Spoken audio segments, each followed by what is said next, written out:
Change the words you say and you'll change your income. Welcome back to the channel. I'm Jason Chambers, Recycle Guru. Listen, if you like the content today, hit like. If you haven't subscribed already, subscribe to the channel so we can keep spitting out some sales education. What are we talking about today? We're talking about the 4 shittiest questions that car salespeople ask on a daily basis nationwide. Let's fix it. We are taught to ask these really pushy questions, these really invasive questions, and it's become the norm. Like, it's literally become the norm. I secret shop dealerships all the time, and I don't necessarily blame it on the salespeople. I blame it on the leadership because they ain't seeing what's happening. The reason they're not seeing what's happening is because they're not interviewing enough customers. But I interview a lot of customers, and I secret shop a lot of people. So here is the main things you need to know. When you ask questions in less than 10 minutes of actually meeting somebody and greeting them properly, if you start asking really invasive questions, they're going to shut down. You're going to sound like everybody else they've ever dealt with. You're going to go ahead and give a thumbs up to all the bias that we have against us. We're pushy, we're fast talkers, all the nastiness that people say about us is going to become true if you ask these questions. Now, a lot of you are going to think when I tell you what questions they are, well, how are we supposed to find that stuff out? Well, I'm going to tell you the questions never to ask, okay? And then I'm going to explain what to do instead of asking them questions. So get a pen, get a piece of paper, get ready to take notes. Do you have a pen? Do you have a piece of paper? Are you away from the TV? Are you away from Netflix? Are you away from TikTok? Are you away from all them platforms? Let's do this. Okay. People hate these questions. Customers hate these questions. I bring customers in and do large interviews with them, with new hires and new recruits, and let them ask what they hate about the buying experience, and these always fall into play. So the first question you never ever want to ask, right off the bat. And when I say right off the bat, within the first 10, 15 minutes, it's not time. Anywhere outside, if you're asking this question, is wrong. What's your credit like? Now, that's the first question you never want to ask. Why? Well, let's think about it. If you just meet somebody and they say, what's your credit like? It's pretty invasive, okay? It's pretty invasive. That's a private question, right? And just to meet somebody, A, they don't want to be here. They don't like you, know you, or trust you yet. And you're already asking what's your credit like, okay? Why are you even asking that question, okay? That's an invasive question that makes you not stand on solid ground with the people that you're working with. They're instantly going to see you in a different light, and the light is not good. So to ask them a private question like, what's your credit like, within 5 minutes, 10 minutes of meeting them, is the dumbest shit you could possibly do. Now, I know none of your trainers have told you that's the dumbest shit that you could possibly do, but trust me. So, and we're going to dive deep in why you shouldn't ask that, but what you can ask instead that don't sound anything like that. Okay, so number one thing, never ever ask, what's your credit like? Number 2, how much do you want your payment to be? Boom. What kind of payment are you looking for? Like, seriously, this question is so dumb. But we never slow things down and say, why are we asking this? What's it do to the customer's brain? Well, what they're going to tell you is, I want a $250 payment, okay? Or a $300 payment, or a $350 payment. And they're looking at a $70,000 truck. And then they're going to hold on to that number that you made them say, okay? They're going to hold on to that number like it's like crazy to get them to release that number because you made them verbalize it, right? Now, they may say it anyway. Hey, I want to be at a $350 month payment. That's something different. But you ask, what do you want your payment to be? What kind of payment are you looking for? Don't ask that question. I know it seems right to ask that question so you can calculate and kind of run the numbers in your head to land them on the right car, right? Listen, the number one reason people buy cars is not over the price. I can promise you that. It's the value of the car that matters. So we're going to build value. I'm going to tell you what to say instead of asking that question. You don't want to ask that question because how many times have you asked that? They tell you $350. You land on a $35,000 rig and you look at the numbers before you go and present them later on in the process and it says $480 and you look at your manager and say they're not going to do $480. They said they could do $350, no more than $350. And then you put yourself into a corner. You did that to yourself. So why'd you do it? because usually you're taught to do that. So I'm going to show you something else. So number 2 question, don't ask them, what do you want your payment to be? Don't ask it. Number 3, now, how much money are you putting down? How much money are you putting down? What kind of money do you plan on putting down? Okay, we ask that question, and it's the same as kind of the credit question. It's a very private question right now. It's 5 to 10 minutes in the deal. How much money are you going to be putting down? You never need to ask that, because what they're going to tell you, well, my friend did it for 0 down. I seen it on TV for 0 down. My buddy did it for 0 down, 0, 0, because the TV's screaming at him. Come in, buy a car, 0 down, 0 this, 0 this. Fuck, we'll give you the car.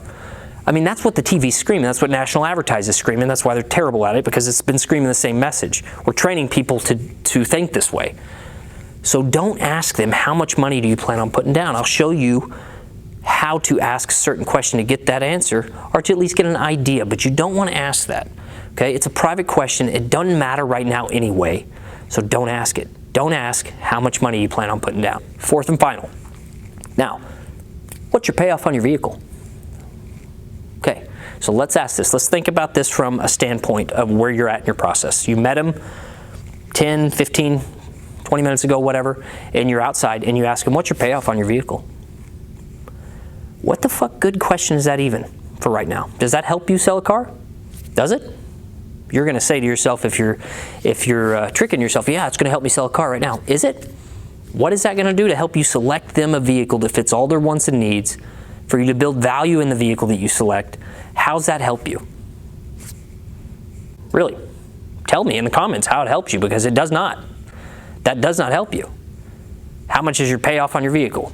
They don't know their payoff on their vehicle anyway. Have you ever had a customer give you an actual 10-day payoff calculated with per diem and everything in there? Have you ever had a customer give that to you like that? No, they give you a roundabout. Could be $500 off, could be $1,000 off, could be $100 off. They don't know. Okay? They don't know how it works inside of a dealership. You do, and you're trying to analyze all this data that you're taking in so you can be a human mathematical genius, Rain Man, and spit out, oh, well, I know I got to land them on this car, this car, this car, this car, because that's what's going to work, because they told me how much money they're going to pay. They told me how much money they're going to put down. They told me what their credit score is, and they told me what the payoff is. Shit, I got it figured out. I know exactly what I'm going to do. No, you don't. You don't. Don't ask these questions. It doesn't matter anyway. So if they tell you they got a 600 credit score, what are you going to do outside? What are you going to do? You're going to bring them inside? Okay? If they tell you their credit's awful, if they come in and say, hey, my credit's awful, that's a different thing. I've been everywhere and I can't get approved. That's a different process, and I'll make another video on that one. But if they come in and they don't mention anything, don't assume and don't judge people. Don't even worry about the credit. You have a process to follow. Your job is to build value and let people come and buy what they came to buy. You don't need to sell them anything. So knock that shit off with the credit question, okay? Knock it off with the how much money you want to pay a month question, okay? How many times have you sold a car where somebody told you I wanted 300 and they leave out of the finance office and they're paying 475 or 500, right? Stop asking that question. Number 3, how much money you want to put down? Listen, I interview a lot of customers. And one of the questions I ask is, when you told them how much money you wanted to put down when they asked that stupid question, what'd you tell them? Well, $500. Okay, how much did you really plan on it? Now that, you know, because I don't have any skin in the game, and neither do they, so they ain't gonna lie to me. It's an interview that's done way after they've already bought their car, and they didn't buy it from me or probably my auto group when I get them in to do these interviews. They always say, well, if it was, say for instance, the last lady, Nancy, I asked her, she said, well, I told them 500. Well, how much did you have? Well, I had about 1350. Okay, why'd you tell, if you don't mind me asking, why'd you tell him that? Well, I was thinking taxes and just some other stuff I wanted to do, and I was just seeing how much I could, if I could still get a good deal with that amount of money down so I could save a little bit more money. Listen, trust me, if they tell you one number, they're gonna do more, so don't even ask the question. Just always ask your management to put money down on the paper. And then your payoff. Dude, who cares about the payoff? The payoff don't matter until the end of the deal anyway. Worry about it at the end of the deal. You can't do anything about it right now. Worry about the end of the deal, okay? If you don't stick to your process and you let these 4 questions deviate you from your process, because that's what these questions do. They're shortcut questions, okay? They make you lose face with the client. They make you look like the same old guy that they've been dealing with for years. They fit all the bias that we are, which you don't want to do that, and you don't look professional. These 4 questions are awful. I know what you may be saying. Jason, well, what the fuck do I ask? Here's the things that you can replace it with. Now, the credit question. There's a couple ways you can ask the credit question without asking the credit question, and here they are. So say you're walking around the trade. You should be doing it in the beginning anyway, but if you're not, if you want to know something, start walking the trade early and ask this question in the middle of all your other questions on the trade. Hey, this is a nice car. What's payments on something like this? And they tell you $500 a month. Really? No kidding? How'd you get them so low? And they can tell you something. Well, I put $5,000 down. Okay, that tells you something. That kind of answers two of them shitty questions, doesn't it? Or they may say, well, I didn't think that was low. It was like 22% interest, and I didn't think that was low at all. That tells you something, right? You would want to follow that question up with this one. Well, how long have you had it? About 3 years. Okay? If somebody has a car for 3 years paying 22% interest, a bank's going to give them a loan for another car. That lets you know a lot of things. You just answered the shitty question. Okay, you just got an idea of kind of what their credit was like when they bought their last car, but they've been paying that payment for 3 years. They're going to get another loan. That tells you good things. They could have told you, well, I got it last week, and that could tell you another thing. Then you need to do another process, right?